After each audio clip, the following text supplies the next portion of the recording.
Imagine waking up one morning and discovering that a few words on a screen have suddenly become worth a fortune. Not a company, not a product, just a message. That is exactly the kind of chaos that exploded across the internet during the summer of 2020. But the strange part is not the money. The strange part is that one of the biggest security disasters in social media history did not begin with advanced code. It began with people. Most people picture hackers as mysterious geniuses sitting in dark rooms, smashing through digital walls. Reality is usually much less dramatic. The strongest systems in the world often have one weak point that cannot be patched with software. Human beings. While millions of users were posting photos, arguing online, and scrolling through their feeds, a small group of young criminals was preparing something much bigger. They were not trying to break a password. They were trying to convince someone to hand them the keys. Among the people connected to this story was a teenager named Graham. By the time many kids his age were worrying about school exams, he was already making thousands of dollars every month through online schemes. His childhood had not been stable. His parents separated when he was young, and much of his life unfolded through screens, online communities, and digital marketplaces. At first, the money came from activities that lived in the gray corners of the internet: virtual items, usernames, gaming accounts, digital assets that sounded meaningless to outsiders but carried real value to the people who wanted them. Think about it. Someone spends years building an online identity. They collect rare items. They invest time, effort, and sometimes huge amounts of money. Then one day, everything disappears. In many online worlds, losing an account can feel like watching an entire kingdom vanish overnight. Graham learned an important lesson early. He realized that stealing technology was difficult. Manipulating people was often easier. That idea became the foundation of something much larger. Instead of attacking systems directly, he and others focused on the people operating those systems. They searched for employees. They gathered information. They studied internal structures. They looked for anyone who could become an entry point. Court records later revealed that social platforms and professional networking sites became valuable hunting grounds. The goal was not random victims. The goal was employees working inside major companies. The strategy was simple but dangerous. Create a believable story. Sound professional. Use the right names. Use the right language. Make the target feel comfortable. If the lie is detailed enough, many people never notice they are walking into a trap. At some point, members of the group reportedly contacted employees while pretending to be part of internal support teams. Nothing about the conversation sounded unusual. No alarms. No dramatic warnings.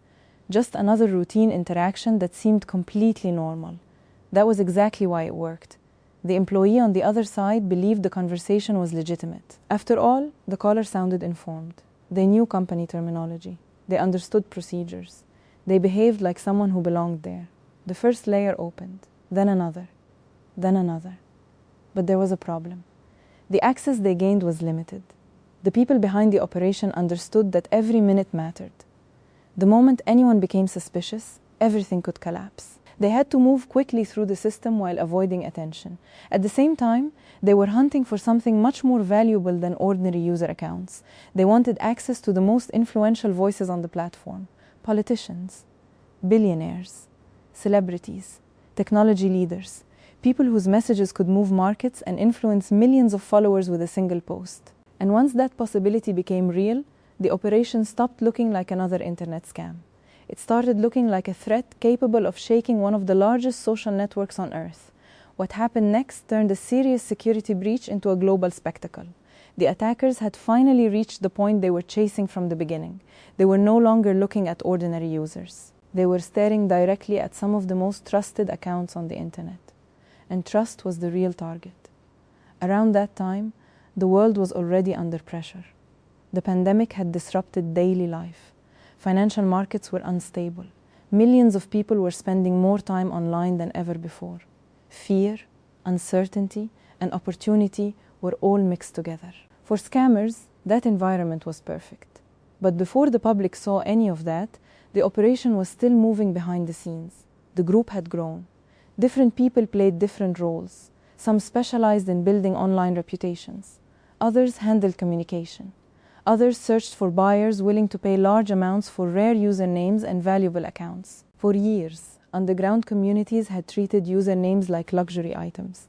A short name, a memorable handle, a rare account. these could sell for surprising amounts of money. Graham had spent enough time in those communities to understand how they worked. That experience helped him recruit people who already had credibility inside those circles. One of them was known online as Lol. Another joined shortly after, a young man from England who operated under the name Chiwan. In many of these communities, reputation was everything. If trusted members vouched for someone, doors opened quickly. Soon the team was operating with confidence. By then, access inside Twitter had become far more valuable than anyone expected. The attackers searched internal systems, reviewed employee tools, and moved through information at incredible speed. Every second counted because discovery could happen at any moment. Then came the first stage of monetization. Instead of immediately launching a massive public attack, they began selling access and usernames. The message was simple. Want a rare account? Want a valuable username? Want control of a profile that normally could never be purchased? They could make it happen. Money started flowing. But Graham was aiming for something larger. Selling accounts was profitable. Creating a worldwide event was even better. So the operation shifted into a new phase.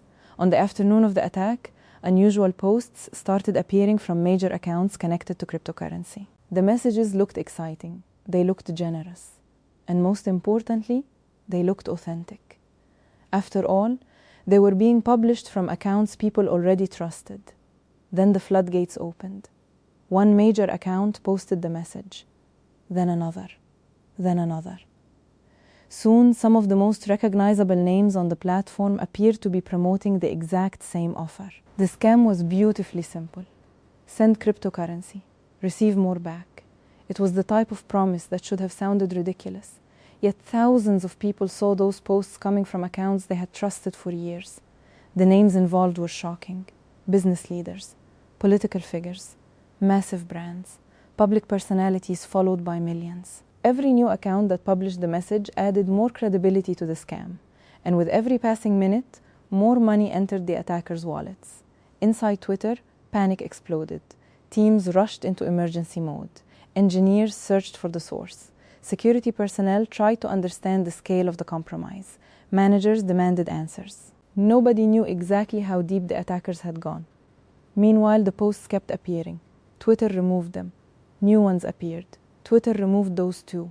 More appeared again. The platform looked like it was fighting a fire that kept spreading faster than it could be contained. The situation became so serious that extraordinary actions were considered. Internal systems were examined. Access sessions were reviewed. Security teams worked around the clock. Many employees did not leave their desks. Some reportedly stayed engaged for nearly an entire day as the company tried to regain control. The nightmare scenario was obvious. If attackers possessed enough internal access, the damage could extend far beyond fake posts. The integrity of the entire platform was suddenly being questioned. And while executives, engineers, and investigators scrambled to stop the disaster, Graham and his associates were watching the chaos unfold in real time. At first, they believed they had struck gold. Money was arriving. The world was reacting. The headlines were spreading everywhere. For a brief moment, a teenager sitting at home appeared capable of influencing one of the largest communication platforms on the planet. But they were about to discover that creating global attention is much easier than escaping it. At this point, it is tempting to think the story is about a genius hacker breaking impossible defenses. It is not. The uncomfortable truth is far more interesting. Long before Twitter became the target, Graham had already discovered something that many cybercriminals learn very early. Computers follow rules. People do not. Years before the attack, he spent countless hours online, not in corporate offices, not in university labs. Most of his education happened through forums, communities, videos, and trial and error. He was obsessed with understanding systems. Gaming communities became his training ground. Minecraft was one of the places where he spent enormous amounts of time. For many players, it was just entertainment. For Graham, it became an introduction to digital economies, online identities, and the strange value people attach to virtual possessions. A rare account could be worth money. A desirable username could be worth money. Even a reputation inside a niche community could become valuable. Eventually, he drifted toward darker corners of the internet where usernames were bought and sold like collectibles. One forum in particular exposed him to an entirely different world. A world where people traded accounts, searched for vulnerabilities, and discussed techniques that crossed the line from clever to criminal. One of the most dangerous methods circulating there was something called SIM swapping. The concept sounds simple. The consequences are terrifying. Imagine that someone convinces a mobile carrier to move your phone number onto a different device. Suddenly, your calls stop working, your messages stop arriving, and the criminal receives them instead. That single change can unlock password resets, email accounts, banking services, and cryptocurrency wallets. Your digital identity effectively changes owners. One victim learned that lesson the hard way. Criminals targeted a man who held a large amount of Bitcoin. Once they gained control of his phone number, they systematically took over account after account. Email first, financial services next, cryptocurrency platforms after that. Within hours, digital assets worth an enormous amount had vanished. Investigators later uncovered evidence pointing to a wider network rather than a lone attacker. The operation involved multiple people with specialized skills and different responsibilities. Stories like these fascinated Graham. Not because he wanted to study security, because he wanted to understand leverage. One weakness, one mistake, one successful manipulation. That was often enough. By the time he turned his attention toward Twitter, he was no longer working alone. He assembled a group. Each member contributed something different. Some had credibility in underground communities. Some handled transactions. Some connected buyers and sellers. Others specialized in social engineering. Together, they created a system that looked surprisingly professional. Potential customers were told a convincing story. They were informed that insider access existed. They were promised usernames and accounts that ordinary people could never obtain. The process appeared smooth. Send payment. Wait a short time. Receive the account. For many buyers, the story sounded believable because results kept appearing. Rare usernames changed hands. Valuable accounts were transferred. Money kept moving. But the account-selling business was only the opening act. The real objective remained much larger. While transactions continued in the background, Graham pushed deeper into Twitter's internal environment. There was one obstacle. The access available to him was useful, but not unlimited. Certain tools remained out of reach. The most powerful administrative functions required permissions controlled by other employees. So the operation continued hunting for pathways to deeper access. One employee after another, one conversation after another, one opportunity after another. Eventually, the barriers started falling. And once those barriers disappeared, the attack transformed from an underground money-making scheme into a global event. The team suddenly possessed the ability to influence accounts followed by millions of people. Not thousands, millions. The implications were enormous. A single message from the right account could affect markets. It could trigger panic. It could create trust instantly. And trust was exactly what the attackers intended to exploit. When the first major posts appeared, many observers assumed it was an isolated compromise. Then more accounts joined. Then more. The list became almost unbelievable. Public figures, business leaders, celebrities, global brands. Every new account added fuel to the fire. Meanwhile, Twitter's security teams were racing through internal systems trying to identify where the intrusion originated. What they did not yet realize was that the attackers were already beginning to understand the scale of the disaster they had created.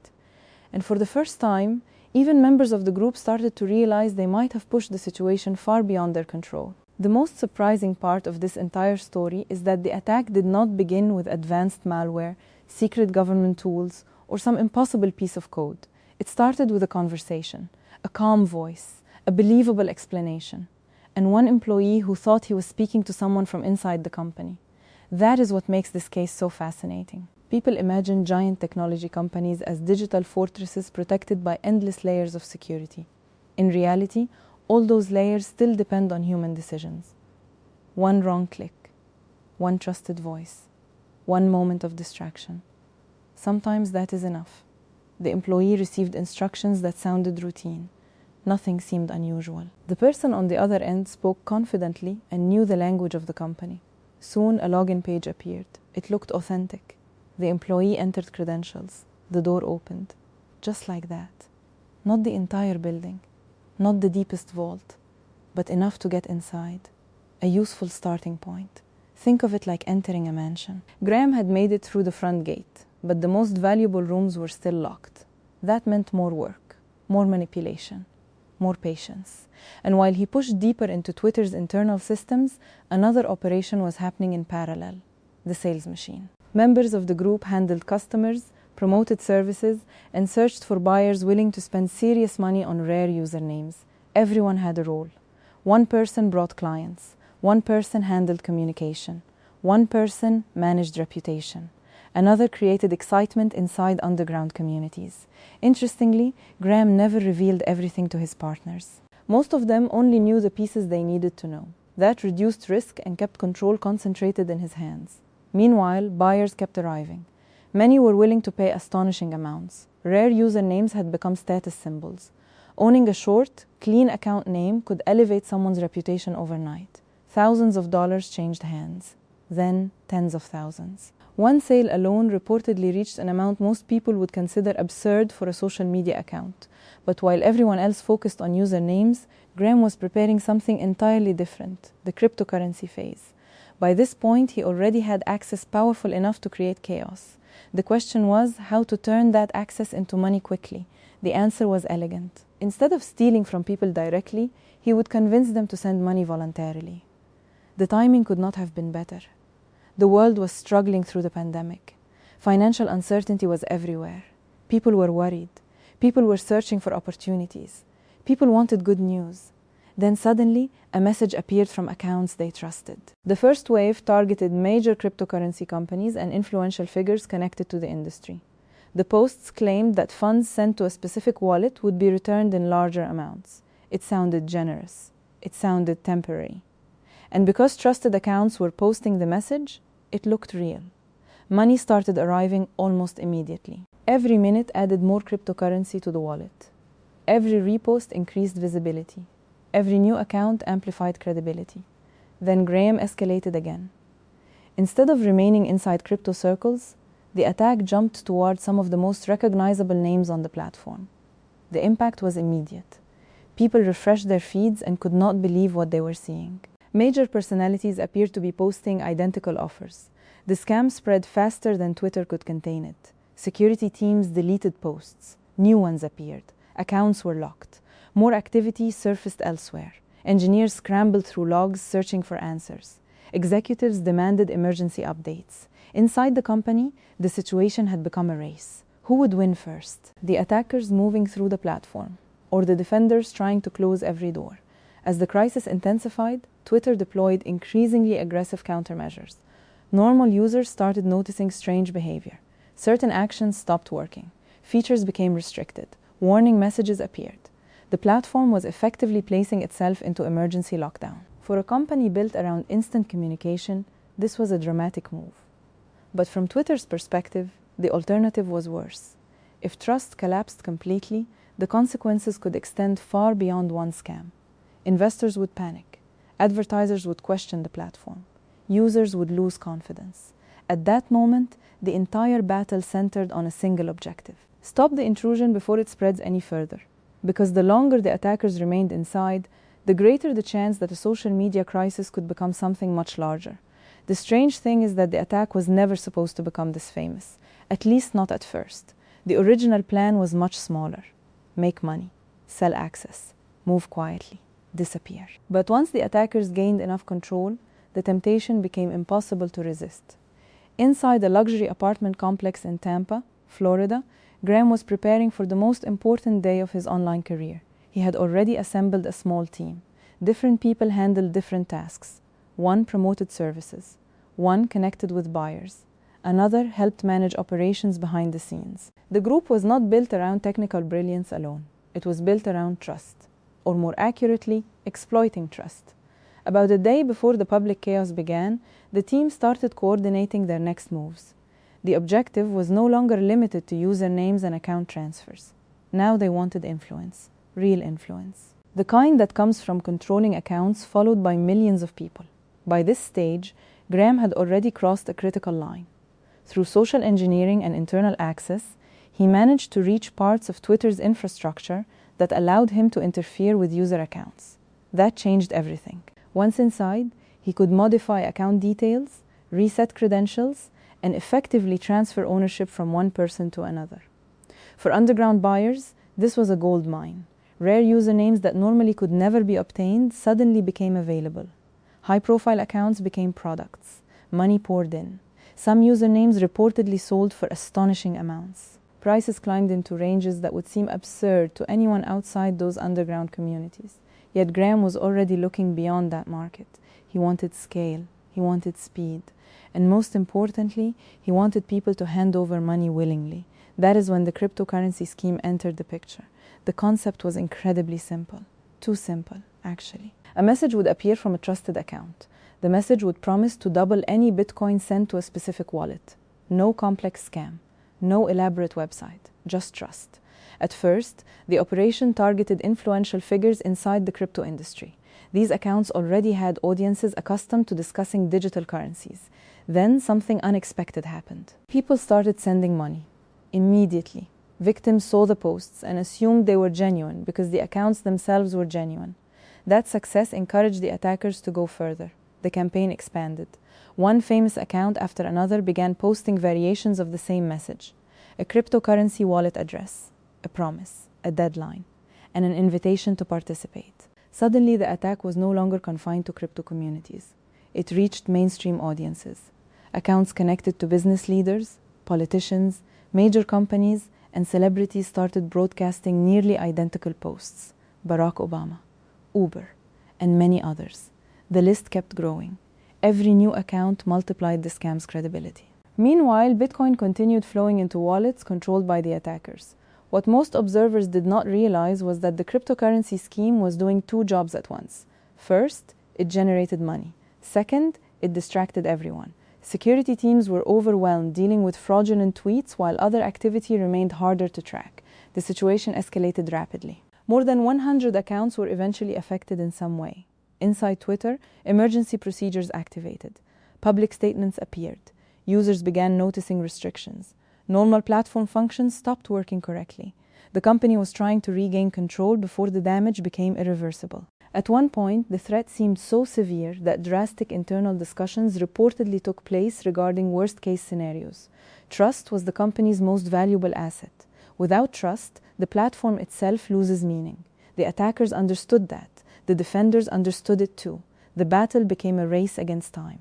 But while Twitter fought to contain the crisis, investigators were already moving. Law enforcement agencies in both the United States and the United Kingdom began coordinating efforts. Cryptocurrency exchanges were contacted. Wallet activity was monitored. Transaction trails were analyzed. Suspicious accounts became targets for investigation. The attackers thought they were collecting a fortune. In reality, they were leaving footprints. Digital footprints, financial footprints, communication footprints, and every hour generated more evidence. Eventually, some members of the group started realizing the danger. The operation had become too visible, too public, too famous. According to later accounts, Graham himself began distancing from the activity. Remaining involved meant remaining exposed, but by then it was already too late. The story had moved beyond online forums and cryptocurrency circles. International news organizations were covering it. Investigators were building cases.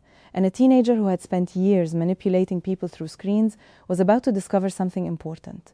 Escaping a platform is easy. Escaping a global investigation is not. If there is one lesson hidden inside this story, it is that the biggest digital disasters rarely begin with technology. They begin with people. By the time the world noticed something was wrong, the operation had already been unfolding for months. The headlines focused on hacked accounts, cryptocurrency scams, and famous names. But underneath all of that was a much simpler reality. A teenager had figured out how to manipulate trust. And trust is often more valuable than any password. The person at the center of the story was Graham Clark. Long before the Twitter attack, he had spent years exploring online communities where usernames, accounts, and digital identities were treated like valuable assets. At first, the profits were relatively small: rare usernames, account access, online deals, sometimes legitimate, sometimes not. But over time, his ambitions grew. A successful scam led to a larger scam. A successful account takeover led to bigger targets. Eventually, he became involved with communities where people specialized in stealing access and selling it for profit. One case that reportedly influenced his thinking involved victims losing enormous amounts of cryptocurrency through account takeovers and SIM swapping attacks. The lesson was obvious: control the identity, control everything connected to it: email, social media, financial accounts, digital wallets. Once Graham understood that principle, he began moving toward larger operations. The Twitter attack did not happen because he suddenly became a technical genius overnight. It happened because he kept combining information, patience, and manipulation. Investigators later discovered that the social engineering campaign itself was far from effortless. Multiple employees were contacted before the scheme finally worked. Several attempts failed. Some employees refused to cooperate. Others became suspicious. The breakthrough came only after repeated efforts. Eventually, one employee provided the opening Graham needed. From there, he started searching internally for accounts with greater permissions. The first access point was useful but limited. It could not perform every action he wanted, so he kept looking. Employee directories, internal messages, administrative systems. He moved carefully through the network, searching for someone with deeper authority. Eventually, he found it. And once that happened, the operation accelerated. Meanwhile, his group continued expanding. Another participant joined, then another. Each person contributed something different. One specialized in sales, another in promotion, another in handling buyers. Some focused on building credibility inside underground communities. The organization began functioning almost like a business, a criminal business. People were offered usernames, account access, exclusive opportunities. Previous customers were referenced to create trust. Reputation became currency. Money flowed in constantly. Then came the biggest phase, the public scam. At a moment when millions of people felt uncertain about the future, messages appeared promising easy rewards. Send Bitcoin. Receive more back.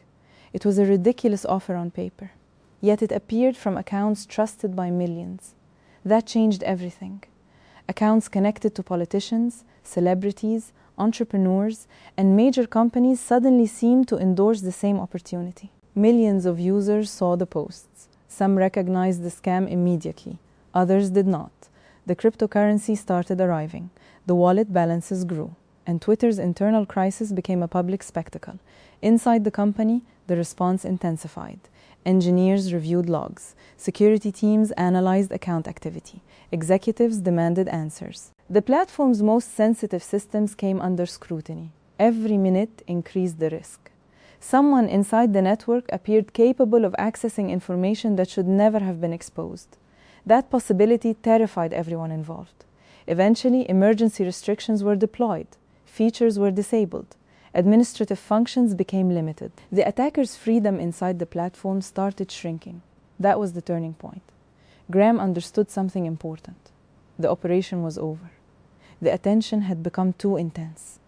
The investigation was growing too large. And unlike an online victim, governments do not stop searching after losing money. So he disappeared. He reportedly cut communication, left parts of the operation behind, and attempted to distance himself from the chaos. For a brief moment, it looked like the strategy might work, but investigators were already connecting usernames, transactions, forum activity, and digital evidence. The trail was there, and once authorities started following it, the countdown toward arrests had already begun. Now comes the part that makes this story truly unbelievable. Not because of the money, not because of the famous victims, but because of who was sitting behind the keyboard. The person who helped trigger one of the most embarrassing security incidents in social media history was not a veteran criminal mastermind. He was a 17-year-old teenager whose entire life revolved around computers, online communities, and an obsession with understanding how systems worked. For years, he practiced the same pattern. Find an opportunity, study it, exploit it, move on to something bigger. What started with gaming communities eventually evolved into account trading, online scams, identity theft schemes, and increasingly sophisticated social engineering attacks. Every step became preparation for the next one. By the time Twitter entered the picture, Graham was no longer interested in stealing small amounts from random victims. He wanted scale, massive scale. And Twitter offered exactly that. The attack itself exposed a frightening reality. Many people imagine cyber attacks as battles between computers. This was not. This was a battle between human judgment and manipulation. The fake support calls, the believable explanations, the convincing stories. That was the real weapon. The caller pretending to help with technical problems was not an employee. The supposed support specialist was not part of Twitter. The trusted voice on the phone belonged to a teenager searching for a way inside. And eventually, someone opened the door. Once access was obtained, the operation accelerated rapidly. Internal tools appeared. Administrative systems became visible. Sensitive controls came within reach. Every minute mattered because discovery could happen at any moment. Meanwhile, the criminal network surrounding Gram continued expanding the operation. Advertisements appeared. Buyers arrived. High-value usernames were offered. Account access was negotiated. Trust was manufactured using fake credibility and references to previous transactions. The entire scheme started functioning like a marketplace. Then came the second phase. The phase the world actually remembers. The celebrity accounts. Bill Gates, Elon Musk, Barack Obama, and many others. One after another, influential accounts appeared to publish the same message. Millions of followers saw those posts. Some laughed. Some immediately recognized the scam. Others believed it. And that belief was enough. Money started moving. The scam spread across the platform faster than Twitter could contain it. Internally, panic exploded. Engineers began disconnecting systems. Security teams restricted access. Employees were removed from critical tools while investigators searched for the source of the breach. That response alone revealed how serious the situation had become. Large technology companies do not willingly shut down internal functions unless something has gone terribly wrong. For a period of time, it seemed like the platform itself was fighting for survival. Users could see the symptoms. Tweets disappeared. Functions stopped working normally. Official statements appeared. Everyone knew something extraordinary was happening. And while Twitter struggled to stabilize the situation, investigators began reconstructing the attack. The trail turned out to be much clearer than the attackers expected. Forum activity, transactions, online aliases, communication records, digital footprints connected together piece by piece. Some members of the group made critical mistakes. Information leaked. Identities became easier to trace. Investigators followed those clues relentlessly. Soon arrests followed. Charges were announced. The public finally learned that the person at the center of the story was Gram Clark. Because he was a minor during the attack, his legal situation differed from several of the other suspects. That fact dramatically influenced the outcome of the case. Many people expected a punishment lasting decades. The reality was very different. The teenager who had helped compromise one of the world's most influential social media platforms received a sentence measured in years, not decades. After serving his punishment and meeting legal conditions, he largely disappeared from public view. That is perhaps the strangest ending of all. The world knows the attack. The world remembers the headlines. The world remembers the hacked accounts. But the person behind much of the operation effectively vanished. And that leaves us with the real lesson. Twitter was not defeated by a supercomputer. It was not defeated by futuristic technology. It was not defeated by an army of elite hackers. For a brief moment, one determined teenager understood a simple truth. The easiest system to exploit is often the human one.